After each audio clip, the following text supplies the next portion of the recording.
Hello, this is Jumbo Commander, and we have more Hour of Devastation Commander cards. Today's card we're going to take a close look at is Mirage Mirror.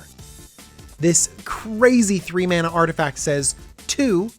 Mirage Mirror becomes a copy of target artifact, creature, enchantment, or land until end of turn. Oh, people are going crazy about this mirror. They are just speculating on all the crazy combos that it can have. This card is similar to one we've had in Commander for a while, Mizzium Transreliquat.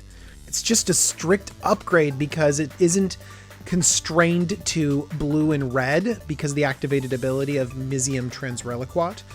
And it can copy an enchantment, a creature, or a land. It's just way, way better.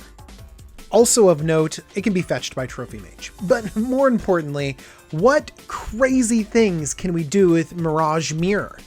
Well, the first thing that everyone talks about is Dark Depths. You can have a Dark Depths, you copy the Dark Depths, oops, it doesn't have counter, you have a gigantic Merit Liege. That's pretty cool. I mean, it seems like this set is all about getting Merit Liege on the battlefield. But anyways, let's move on to other stuff. I think that this card could do really well as just sort of a value engine, that you just copy whatever's best on the board and you make good use of it. In fact, in my mind, it kind of works like a Fairy Artisans, where, yeah, you're not always going to get everything that you want, but it will kind of scale based on what your opponents have, and that's kind of an interesting mechanic. One thing that is interesting, though, is the Fairy Artisans will give you ETB effects, like Panharmonicon, but the Mirage Mirror won't, because it just becomes a copy. I have to just put a disclaimer out there, a lot of our favorite cards in Commander have Enter the Battlefield effects, and Mirage Mirror just won't take advantage of them. Although you could Mirage Mirror your own Panharmonicon, and then double the triggers of your own awesome creatures, or even better, you Mirage Mirror your own Fairy Artisans so that you get 2 tokens, and then when your Mirage Mirror copied Fairy Artisans goes away, you keep the token forever. That sounds pretty good too. So you can see that there's a lot of weird corner cases where this can do things that are pretty powerful. Now, we might not have Enter the Battlefield abilities, but we can essentially copy on attack abilities. So Annihilator's pretty good. Although a lot of the Eldrazi that annihilate are legendary and you can't really copy them. Well, you can get around some restrictions that some creatures have. Imagine a Colossus of Sardia that you can copy and attack with, and then it will untap during your untap step. Amazing! All you have to do is play with a really bad copy of Colossus of Sardia in your deck and play it. I don't know, guys. There's a lot of creatures that you might think work with this, but they're way fewer than you could imagine. Now, I'm not saying that it's going to be bad. I think that it's going to be great to copy what your opponents are doing and say, yeah, I'll take one of those too. I mean, that sounds really cool, but being able to double up some of your attackers is not as broken as you might think. There are going to be some particularly powerful static effects that you can copy. Think about a card like Doubling Season, and double is the right word for it, because when you double a Doubling Season, you quadruple the effect. So other enchantments that double work really well too, like Mana Reflection, you quadruple your mana, or Wound Reflection, you quadruple the wounds done to your opponents. And similar to Doubling Season, Parallel Lives and Anointed Procession will get you quadruple the number of tokens, and a sort of opposite Wound Reflection, Rock's Faithmender, will gain you quadruple the life. That's where copying an effect doesn't just get twice as good, it gets much, much better. And so that's the kind of effect that we want to go for. Copying Mana Reflection is just a stupid amount of mana, but we can generate just pretty good amounts of mana by copying some lands like Cabal Coffers. Copying even a mana rock like Mana Vault will generate you 1 mana. You have to first invest 2 to copy it, and then it taps for 3. You can even copy a card like Doubling Cube. You need to have a lot of mana for it to really double up, but when you're doubling mana, you plan on producing a lot. In fact, you can even double up a Blinkmoth Urn, and that can generate you even more mana during your first main phase. And thinking about Blinkmoth Urn got me thinking about a whole other class of cards. They're cards with symmetrical effects that you have the choice whether to turn on or turn off. Just like you can turn on a second Blinkmoth Urn during your turn, you can play with a card like Dictate of Kruphix and only turn it on for yourself, or Rites of Flourishing or Heartbeat of Spring. Now, this does create a really good effect for the whole table, but then you kind of get double the effect when you activate your mirror during your turn. You can also choose to activate some negative effects during your opponent's turn, like an extra Sphere of Safety to be extra safe, or 2 Fight or Flights, which kind of stack with each other in a cool way, which means that they have to divide them all up into many piles. It'll be fun to play with that. Or another Propaganda to get that extra layer of defense.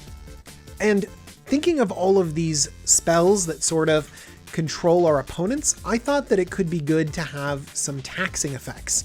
I would be pretty happy to activate a second Sphere of Resistance during an opponent's turn, and then during my turn, I'm only hindered by 1 Sphere of Resistance. Or I can activate a second Aura of Silence when an opponent seems to be playing an artifact deck, or another Lodestone Golem just during their turn, and then I'm not under the same yoke as my opponents. This has me thinking a lot of stacks decks, and I really wanted some other cards to work in this category, like Smokestack, the namesake of the stacks deck. But anything that deals with an upkeep doesn't work. You do not have a chance to activate the mirror during your upkeep to get that first at the beginning of your upkeep trigger. You can't do it during untap, and then when your upkeep comes along, all the triggers have already happened, so you can't just make a temporary smokestack or any of those other upkeep triggers, which is a little bit disappointing. I mean, you could go real deep and Paradox Haze and then activate it before your second upkeep. No. So there's a lot of things that happen at the beginning of your turn that I would have really liked to copy, but I couldn't. But one area that you can copy is during your draw step. And we saw that a little bit with the Dictate of Kruphix that I mentioned before. You can activate the mirror during your upkeep, so when it comes to your draw step, you can draw that extra card. And so a card like Omen Machine can be particularly fun. So Omen Machine reads 6, players can't draw cards. There's more. At the beginning of each player's draw step, that player exiles the top card of his or her library. If it's a land card, the player puts it onto the battlefield. Otherwise, the player casts it without paying its mana cost if able. So what I can do is during my upkeep, copy Omen Machine. So I have 2 of these triggers, letting me essentially draw, it's not the right way of putting it, to draw or play 2 cards while my opponents can only play 1 card. And I kind of lock them out of drawing all sorts of other cards. I'm particularly excited about this because the Locust God is going to be really popular, and I think it would be hilarious to deny my opponents the ability to draw cards. I think that would be great. And the Omen Machine got me thinking about some other interesting artifacts and enchantments that could be a little bit meaner. Knowledge Pool reads 6. Imprint. When Knowledge Pool enters the battlefield, each player exiles the top 3 cards of his or her library. Whenever a player casts a spell from his or her hand, that player exiles it. If the player does, he or she may cast another non-land card with Knowledge Pool without paying that card's mana cost. Okay, this is really complicated, so let me explain it in kind of layman's terms first. So you put the Knowledge Pool down and everyone goes, ugh, and then they take a bunch of cards and they stick them under Knowledge Pool, the top 3 from their library. Then what happens is that any time someone wants to cast a spell, they don't cast that spell. That spell goes under Knowledge Pool, and then they can pick something else, and that's the spell that actually gets cast. So let's say you want to naturalize or disenchant the Knowledge Pool. Well, you cast Naturalize and Disenchant, but that's not what gets cast. That gets put under Knowledge Pool, and then you cast, I don't know, some random spell that was under it before. And then the next time a spell is cast, well, you don't get to cast that spell, but that Disenchant is under the Knowledge Pool, so players will have the choice to cast that. I know it's really complicated, and it's sort of like your spells are 1 removed and a pool of spells. Now, why am I mentioning it in this video right now? Well, because if I mirror copy Knowledge Pool, I will have a crazy ass artifact with no spells imprinted on it. So if my opponents go to cast a spell, both knowledge pools will try to exile that spell underneath it. Because I own both knowledge pools, I'll be able to pick which one the spell goes under. So if I pick the mirrored one, then the spell goes under it, and oops, there's nothing under the mirror to be able to cast, and my opponents are very sad. And then at the end of the turn, the mirror turns back, and those spells are gone forever. Or, if I want my opponent to cast a spell, or myself, I can stack the triggers the other way, and basically have the real knowledge pool exile the spell, and then it's the fun mini game of, well, what spell are we actually going to cast? So I can kind of, if I have enough mana, manipulate what spells get cast and what spells go under the fake knowledge pool.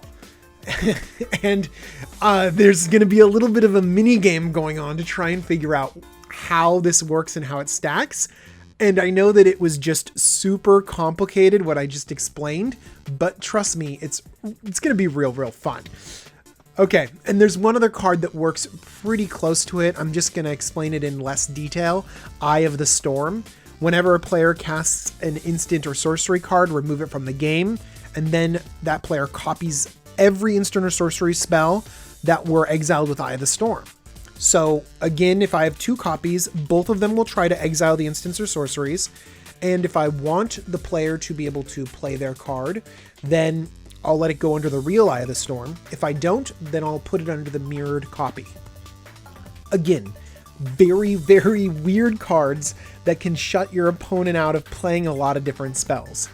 I hope that I explained that clear enough for you to follow along. By the way, guys, I'd like to say that I spent a lot of time looking through tons and tons of janky cards, looking for some sort of combo. And this is kind of the best that I found. I mean, it's super dirtily and fun, but I'm not seeing a ton of really powerful effects. And so maybe you guys can find some really powerful synergies and you can help me out with them, because right now this is kind of what I got. I have one more bad combo to go out on, and that is Ling and Phyrexian Hydra. All right, so the first thing that you do is you're playing a bad deck because you have both of these cards in it. No, the first thing that you do is you copy the Phyrexian Hydra, but then with that on the stack, you copy the Ling. Okay. Now you can do that because you can activate them twice, but as soon as it becomes the creature, it loses the ability to copy, because it's no longer the mirror. Okay. So right now you have a Phyrexian Hydra on the stack and Become an Ling on the stack. You let the Become an Ling resolve, but then in response to the Phyrexian Hydra trigger, you make Ling unblockable, and you pump Ling's power 3 times. Okay.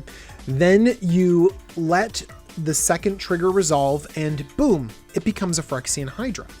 But those same effects that existed on the card from the Ling will still be applied to the Phyrexian Hydra. So you will have an unblockable 10-4 Phyrexian infecting Hydra, and you can just infect your opponents out. That's the combo. That's the combo that everyone wants to run. It's not very good. So please help me with more combos in the comments. I really want to see some good stuff with this mirror, but I might have been a little bit down on it. I honestly think it's great for copying what your opponents have and making big creatures. Your opponents have a Consecrated Sphinx. Psh, copy it. You know what I mean? Like, there's a lot of really good things in here, and you don't need to necessarily have a broken combo to have this card be really fun and really good in all of your decks. All right, Magic players, my name is Jumbo Commander, and I do Commander videos. If you are interested, why don't you subscribe? It's a great idea. Everybody's doing it. But honestly, I'm just happy to interact with you guys in the comments and on Twitter and through email. It's been really great. And I'm really looking forward to seeing you guys soon for my next deck tech.